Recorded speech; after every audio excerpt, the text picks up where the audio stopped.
Bienvenidos a El Blog, yo soy Héctor. Yo soy Lugo. Detrás de cámara me acompaña Franco. En sonido tenemos a Johan. En producción tenemos a Daniela. Hola. En redes sociales tenemos a Milka. Hello. Y en marketing tenemos a Lilibet. Pon así ruidos.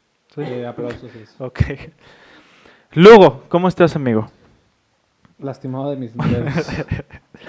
Pero bien. Muy bien, me da mucho gusto. Te noto un poco serio. ¿Es por el tema que vamos a tratar? Así es. Es un tema muy serio. Todos ajustense sus gorros, porque vamos a iniciar. La semana pasada hablamos un poco sobre interpretación de la Biblia. Lo vamos a retomar un poquito a mediación del capítulo. Hoy vamos a hablar De espíritu de profecía.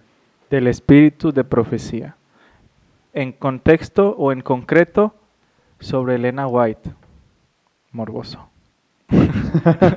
Entonces, ¿por qué es importante hablar del espíritu de profecía, amigo? Sí. En la Biblia menciona acerca de que la iglesia verdadera en los últimos tiempos tendrá ciertas características. ¿Dónde, amigo? Está en Apocalipsis 12:7. Recuerden que las citas aparecen aquí, no desesperen. Apocalipsis 12:7. 12:17. 12:17, disculpen. Dice, y entonces el dragón se llenó de ira contra la mujer y se fue a hacer guerra contra ella y su descendencia. los que guardan los mandamientos de Dios y tienen el testimonio de Jesucristo. Pero ahí Así no es, dice aquí nada, dice amigo. que guardan los mandamientos de Dios y tiene el testimonio de Jesucristo. Acompáñenme a Apocalipsis. Te acompaña. Claro. 19:10. Ok, ¿qué dice dice, Apocalipsis 19:10? Yo me postré a sus pies para adorarle, y él me dijo, mira, no lo hagas, yo soy consiervo tuyo y de tus hermanos que retienen el testimonio de Jesús. Ahora adora a Dios, porque el testimonio de Jesús es el espíritu de profecía.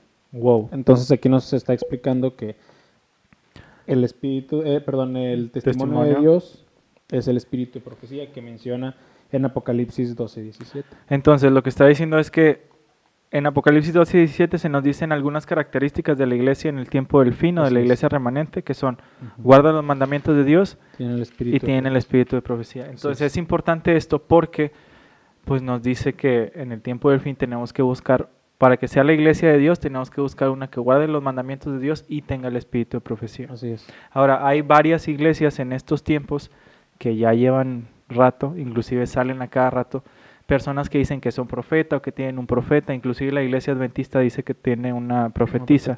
Entonces, ¿cómo sabemos nosotros cómo identificar un profeta verdadero? Así es, de hecho, la misma Biblia menciona acerca de esas características que tiene que tener un profeta y que si no las tiene, o si que tiene una u otra, no es como que pueda tener solo una, tiene que tener esas características para que tú puedas decir, ok, Va. es un profeta, de que te la compro.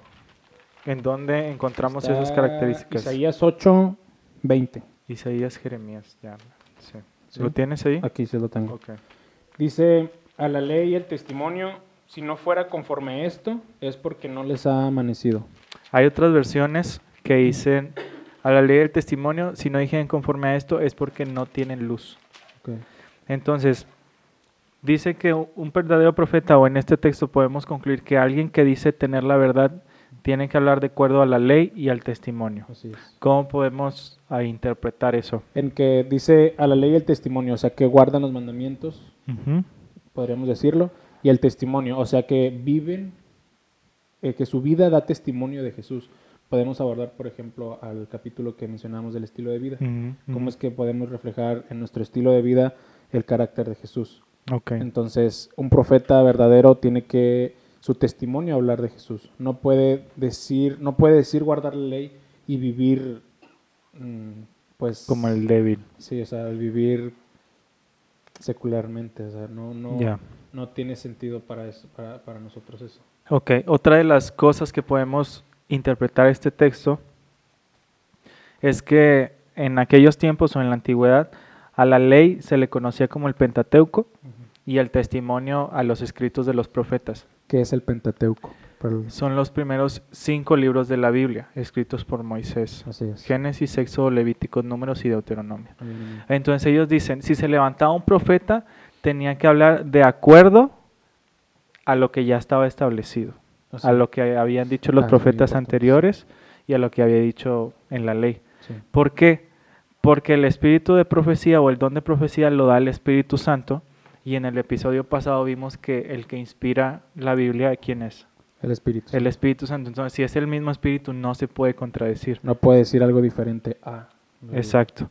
Entonces, si un señor se levanta en Estados Unidos y empieza a juntar un culto y se van a las montañas y empieza a decir que va a venir una nave espacial y que todos tienen que suicidarse, si lees tu Biblia, tienes que saber que ese no es un profeta. Así es. Porque uno está hablando cosas contrarias a la Biblia y probablemente está viviendo de una forma no cristiana. Sí, porque profeta no precisamente es alguien que habla acerca del futuro, sino que también lleva un mensaje a. Uh-huh. De hecho, profeta viene del hebreo naví, que significa enviado o al que envían. Sí. Entonces es eso. Okay. Y aterrizándolo a la Iglesia Adventista del Séptimo Día, porque sabemos que lo estás esperando, morboso. La Iglesia Adventista del Séptimo Día declara oficialmente en sus 28 creencias fundamentales que el espíritu de profecía se manifestó en el ministerio de Elena G. de White. Así es. Podemos hablar de cosas como que más generales, que pues si ves la vida de la señora White, pues se apega a los principios bíblicos. Como que las características de él. Ajá, de que pues era buena cristiana, guardaba la ley de Dios, adoraba a Dios, etcétera. También toda su revelación, a pesar de que muchas personas la critican, es como que las críticas son fuera de contexto.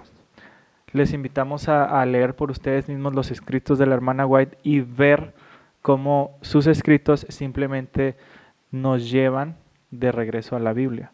En ningún punto contradice ni quiere modificar ni nada. Exacto. Entonces se apega a los principios que ya dijimos, que es a la ley y al testimonio. Ahora, hay otra forma en la que podemos corroborar su don profético. Así es. Paréntesis. Pondremos en el link, en el primer comentario, links para escritos de la hermana White, por si quieren checarlos, están muy bonitos. El Camino a Cristo es súper cortito y súper condensado. También El Deseo de todas las gentes es uno de mis libros favoritos. Si quieres llorar un buen rato, chécalo. Entonces, ¿qué patrón bíblico se ajusta o podemos meter al ministerio de la hermana White? Sí. En varios ejemplos de la Biblia encontramos en que para cuando Dios quería poner una profecía de tiempo en específico. De tiempo, es importante remarcar, de tiempo.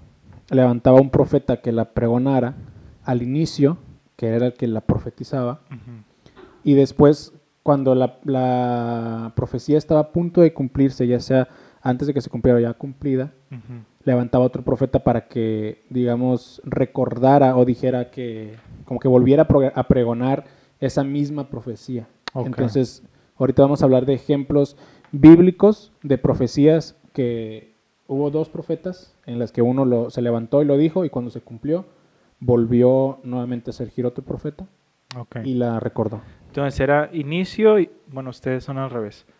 Inicio, profecía de tiempo, final o alrededor del final otro profeta. Entonces, a ver, vamos a iniciar. Van a estar apareciendo aquí las citas. Así es. Para que también ustedes, si las quieren estudiar con más calma, pueden hacerlo y pues darse cuenta. Y pues si no estás de acuerdo, haznoslo saber en los comentarios, amigo. Vamos a iniciar. Primer profeta en nuestra línea de tiempo. Sí, Enoc.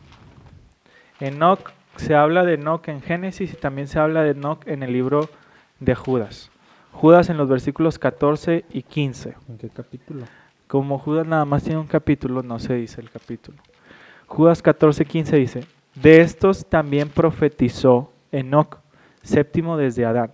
diciendo: vino el Señor con sus santas decenas de millares para hacer juicio contra todos y dejar convictos a todos los impíos de todas sus obras impías que han hecho impíamente y de todas las cosas duras que los pecadores impíos han hablado contra él. Eso es importante. Enoc recibe una profecía, ahorita vamos a ver cómo es una profecía de tiempo, pero recibe una profecía con doble aplicación. Una, para su tiempo, es decir, el diluvio, como todos los impíos que hacían obras impías impíamente recibieron su juicio. Y después la otra aplicación va a ser en la segunda venida, cuando todos los impíos, por sus obras impías, hechas impíamente, van a recibir juicio. Entonces, lo primero es eso, cómo esto es una profecía de tiempo. Así es. Enoc entonces lo recibe Ajá, y se le da la profecía. ajá. Entonces la profecía está por cumplirse y se levanta el siguiente. Espérate, hay que decirlo del tiempo, amigo. Ok. Entonces te lo pregunté y no. Perdón. Enoc tiene un hijo. Ah, ok. ¿Quieres que expliquemos el tiempo? Sí, amigo, De lo que he todos. estado diciendo, amigo. Ok, está bien. ¿Cómo se llama su hijo? ¿De quién? ¿De Enoc? De Enoc. ¿Matusalén? Matusalén. Matusalén es un nombre compuesto. Ah, sí. Si mi hebreo no me falla, Esperemos. que todavía no lo llevo en teología, está compuesto, el nombre Matusalén está compuesto de dos palabras hebreas. Ujú, Metú o matú, que significa muerte o morir, ujú. y Shalah, que significa enviar. Ok. Entonces, Matusalén, si lo juntamos, podemos decir que significa cuando muera será enviado o Cuando me ora sí, sí. se enviará. Ujú. Entonces, es interesante esto por lo que vamos a comentar. Sí, porque dice en Génesis 5:21, Ujú. dice, vivió Enoc 65 años y engendró a Matusalén. A Matusalén. Luego dice 25, vivió Matusalén 187 años y engendró a Lamec. Después que engendró a Lamec, Matusalén vivió 782 años y engendró hijos e hijas. Así pues, todos los días de Matusalén fueron 969 años y murió. Entonces, 969. ¿Puedes ponerlo aquí, Franco? 969. Hacer una sumatoria. Sí. Dice, vivió Lamec 182 años. Y Pon aquí un 182. Y engendró a Noé. Bueno, engendró a un hijo y le puso por nombre Noé. Después, 182. Si nos vamos a Génesis 7, 6, ¿qué dice? Era Noé de 600 años cuando el diluvio de las aguas vino sobre la tierra. Entonces, si hacemos la suma, 182 cuando tenía a Noé, cuando tenía Lamec, cuando nació Noé, más 600 son Que era la edad de Noé. Ajá, cuando fue el diluvio, tenemos que pasaron 782 años, Ujú. que si ustedes hacen la suma, es la edad en la que murió Matusalén. Ajá. Entonces, va de nuevo. Matusalén tuvo a Lamec a los 187 años, 187. Después pasaron 182 años para que naciera Noé. para que naciera Noé, Ujú. y después pasaron 600 años para que pasara el diluvio. Todo este número, Franco, si lo estás haciendo, si no me estás haciendo quedar como tonto, todo este número suma 969, Ujú. que es la edad de Matusalén. Sí. Entonces es interesante porque volviendo al punto que estamos estableciendo, Enoc recibe la profecía del juicio, Ajá. del diluvio. Después nace Matusalén, cuando muera será enviado. Ese es el tiempo. Muere y pum. O alrededor, en la edad que va a morir Matusalén, se levanta Noé, que es el patrón que estamos estableciendo. Así es el patrón de que recibe la profecía, está la profecía sucediendo. Se levanta un profeta profeta. alrededor del final y predica la profecía. Exacto. Entonces, es muy confuso porque dijimos muchas fechas, muchas edades y cosas así, pero vamos a avanzar con ejemplos más claros. Así es. Vamos ahí mismo en Génesis. Génesis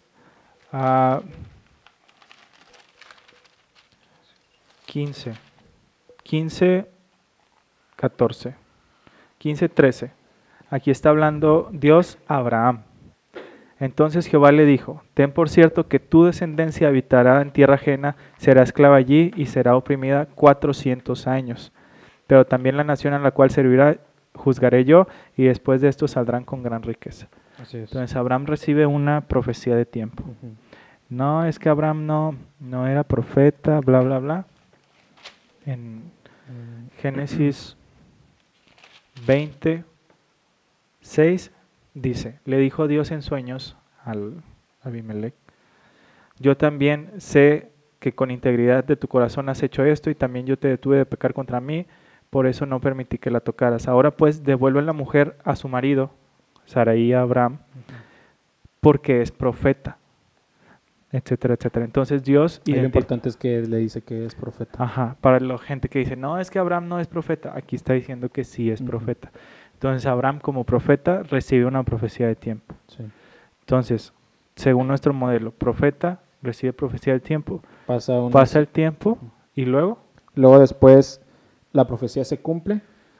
ya más o menos está por el por tiempo. cumplirse por el tiempo y se levanta Moisés. Moisés, pero Moisés no es profeta, ¿o sí? Claro que sí. A ver. Después dice Oseas 12:13. Ujú. Dice, y por un profeta Jehová hizo subir a Israel de Egipto, y por un profeta fue guardado. Entonces está diciendo que una persona que fue profeta hizo subir al pueblo de Israel de Egipto. ¿Y quién fue el que lo hizo? Moisés. Entonces Abraham le dice, tu pueblo se irá en cautiverio, pero yo los voy a sacar Exacto. y voy a traer juicio. Moisés fue el mensaje que llevó, deja a mi gente ir, si no, Pues el ir junto a ti. ya. Sale la película del príncipe de Egipto y... Ok, entonces ese es otro ejemplo. Hay más ejemplos, tenemos más. Jeremías. Jeremías 25. Jeremías 25. Isaías, Jeremías. Ahorita no podía encontrar Isaías. O sea, era tu punto de referencia. Sí. Jeremías 25:8. Aquí está hablando Dios. Sí. Por tanto, así ha dicho Jehová de los ejércitos, por cuanto no habéis escuchado mis palabras, yo enviaré y tomaré a todas las tribus del norte, dice Jehová, y a Nabucodonosor, rey de Babilonia, mi siervo, y los traeré contra esta tierra y contra sus habitantes y contra todas estas naciones en derredor. Los destruiré y los pondré por espanto, por burla y desolación. Y luego el 11 y 12. No lo tengo. Sí, no estaba en otra. El 11. Toda esta tierra será convertida en ruinas y en espanto, y servirá en esta nación al rey de Babilonia durante 70 años. Y cuando se hayan cumplido los 70 años, dice Jehová, castigaré al rey de Babilonia y a aquella nación por su maldad y a la tierra de los caldeos, y convertiré en desolación perpetua. Entonces Jeremías, profeta, recibe profecía de tiempo, 70 años. Entonces, mismo patrón, pum, recibe. Y luego empieza el tiempo. Y cuando está por terminar o alrededor del final, ¿qué pasa? Se levanta Daniel. A ver. Y dice en el 9:1, en el año primero de Darío, hijo de Asuero, de la nación de los Medos, que vino a su rey sobre el Háblale rey de los aquí, caldeos. amigo. Aquí estoy hablando, si no estoy escuchando, ¿no, amigos? No, Johan. En el año primero de su reinado, yo, Daniel, miré atentamente los libros del número de los años que habló Jehová al profeta Jeremías, que habían de cumplirse las desolaciones de Jehová en 70 años. Entonces, de nuevo, misma profecía, profeta se levanta y de que, sí se cumplió, ya estamos en Darío. Ya estamos en esto.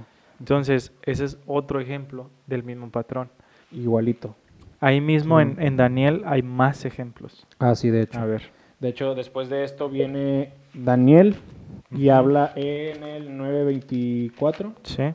24 y 25 dice, 70 semanas están determinadas sobre tu pueblo y sobre tu santa ciudad para determinar la prevaricación y poner fin al pecado y expiar la iniquidad, para traer la justicia perdurable y sellar la visión y las profecías y ungir al santo de los santos. Okay. Sabe pues y entiende que desde la salida de la orden para restaurar y edificar a Jerusalén hasta el Mesías príncipe, habrá 7 semanas y 62 semanas. Se volverá a edificar la plaza y el muro en tiempos angustiosos. Hasta ahí está bien. Un paréntesis. Sabemos que quieren que hablemos de profecía. Le recordamos que va a haber lo que nosotros le decimos sagas. Síganos parando. Sí, o listas de reproducción. Estamos trabajando en eso. Es complicado. Queremos cambiar de formato, que salgan diferentes cosas. Espérenlo, va a estar chido. Entonces, regresando. Sí. 70 semanas. Mesías príncipe habló de eso, etcétera. Entonces, Daniel lo recibe. 70 semanas proféticas y al final, ¿qué onda? ¿Qué Y luego profeta se después levanta? Se levanta Juan. El Johnny. Juan. ¿Cuál Juan? John. John the Baptist. El Bautista, exacto. Entonces, John the Baptist. Entonces, Juan el Bautista se levanta con el mensaje que arrepiéntanse porque el reino de los cielos se ha acercado. Y en Mateo 11, 7 al 10 dice, mientras ellos se iban, los discípulos de Juan, Jesús comenzó a hablar de Juan a la gente. ¿Qué saliste a ver al desierto? ¿Una caña sacudida por el viento? ¿O qué saliste a ver? ¿A un hombre cubierto de vestiduras delicadas? Los que llevan vestiduras delicadas están en las casas de los reyes. ¿Pero qué saliste a ver? ¿A un profeta? Sí, es decir, Juan. Sí, y os digo más que un profeta, porque de este es quien está escrito. Yo os envío a mi mensajero delante de ti, el cual preparará tu camino delante de ti. Entonces Juan se levanta con esto para preparar el camino del Mesías príncipe, del que habló Daniel. Entonces de nuevo tenemos el mismo patrón. Sí. Se le es dada la profecía a Daniel y luego después pasa el tiempo y cuando está cumpliéndose, está preparando, se levanta Juan nuevamente. Sí, esto es importante porque no solo aplica. Por eso es importante el método de interpretación historicista que vimos en el episodio pasado. Si no lo checaron, chéquenlo. Chéquenlo. Échenle una veída. Una vista. Una vista. Calvo. ¿Por qué?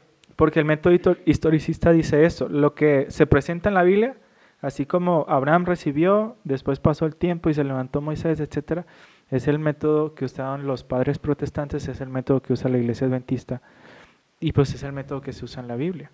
Entonces, avanzando con el último de los ejemplos, regresando con Juan, Daniel 8:14, y le dijo, hasta 2300 tardes y mañanas, luego el santuario será purificado.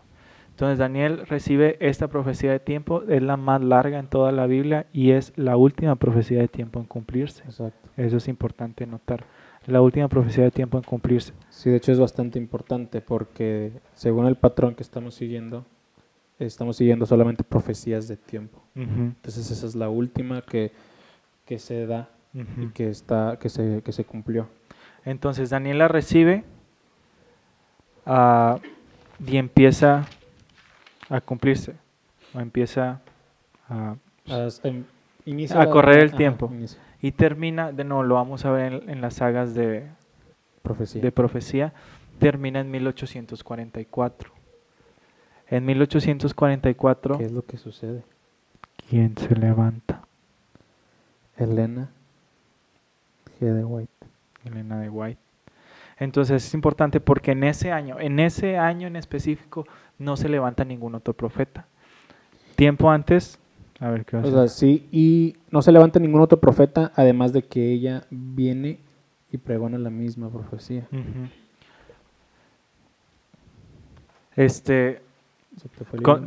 Comentando esos 2 puntos, comentando eso.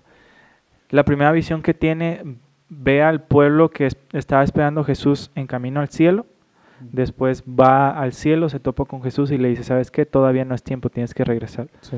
Que habla en conexión a las 2300 tardes y mañanas, que lo vamos a ver en el episodio del juicio investigador, de que ellos lo entendían como que era la segunda venida, pero Jesús le dice, no, todavía falta. Sí, porque lo interpretaban en el que entonces el santuario será purificado. Creían que el santuario era la tierra. Entonces, en ese sentido, se pregona la misma profecía. Y el otro punto que iba a hacer es que se levantaban profetas antes y después de ella, pero en ese año nadie. Entonces es importante que nosotros notemos eso. ¿Por qué? Porque la iglesia en el tiempo del fin tiene el espíritu de profecía. No puedes estar en una iglesia y decir que es la iglesia verdadera en el tiempo del fin si no guarda los mandamientos de Dios y No tiene el está. espíritu de profecía. Además, ¿por qué no sirve aceptar el consejo de los profetas? Ok, sí. Dice en Segunda de Crónicas 20:20. ¿Qué dice? Nada más lee la última parte. Sí, dice, creed en Jehová vuestro Dios y estaréis seguros. Creed en sus profetas y seréis prosperados. Sí. Entonces, tener el espíritu de profecía es un privilegio, es una bendición. Las personas que no creen en la profecía o en el don de profecía de Elena White se están perdiendo una bendición tremenda. Sí, porque, o sea, es que el texto que se acaba de leer menciona primeramente que creamos en Dios. En Dios. En Dios, no en los profetas, porque hay mucha gente que por alguna extraña razón tienen ideas en las que pues tienen a Elena de White o a los profetas más arriba que la Biblia, por ejemplo, y eso está mal, porque incluso Elena de White nunca hizo un comentario desatinado en contra de la Biblia o Dijo que contradiciendo, estaba arriba. o estaba arriba. Incluso se consideraba una luz menor, ¿no? Que nos ayudaba a guiarnos en el estudio de la Biblia. Entonces, amigos, les invitamos a estudiar la Biblia, estudiar los pasajes, darle una repasada a los escritos de Elena White para que se formen una opinión propia, y mucha oración, mucha humildad, y pedirle al Espíritu Santo que los guíe o que nos guíe a la verdad. Así es, y hacerlo de la manera correcta, porque recordando la interpretación de la Biblia es necesario estudiar, estudiar de manera humilde y buscando con paciencia también el Espíritu Santo. Si lo hacemos desabocadamente y entendemos otras cosas, hay que tener cuidado porque por ahí pueden llegar a nacer ideas equivocadas. Si tienen preguntas o dudas, lo que sea, pónganlas en los comentarios y estaremos respondiéndolas en historias de Instagram. Por lo tanto, síganos en Instagram. Así es. Síganos en Facebook. @el blog ASD. Yo soy Héctor. Yo soy Lugo. Nos vemos en la obra. Hagan ruido. ¡Corte! Oigan, esperen. Chicos, no se olviden de ir a nuestras historias en Instagram en este mismo instante para que puedan responder algunas preguntas que les tenemos para ustedes. Lili,